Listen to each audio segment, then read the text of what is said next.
Нам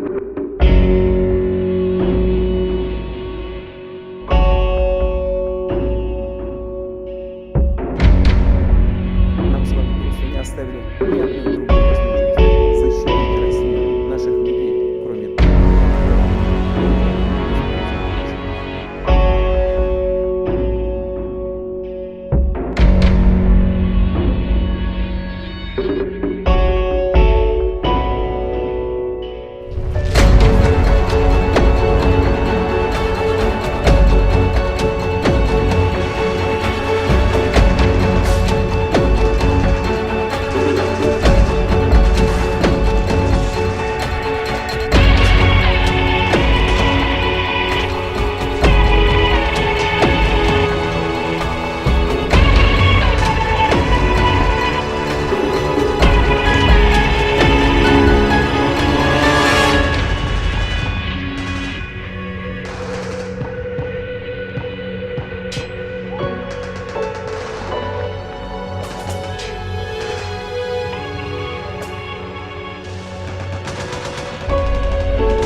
Многонациональный народ Российской Федерации, объединенные общей судьбой на своей земле.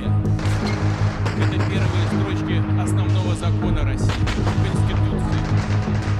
И каждое слово наполнено глубоким смыслом, имеет огромное значение. На своей земле, объединенные общей судьбой. Так наверняка думают. И этим руководствовались люди, когда шли на референдум в Крыму и Севастополе 18 марта 2014 года.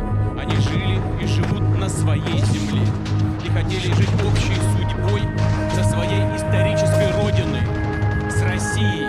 Они имели на это полное право и достигли своей цели. Поздравим прежде всего их с праздником. Это их праздник. Поздравляем!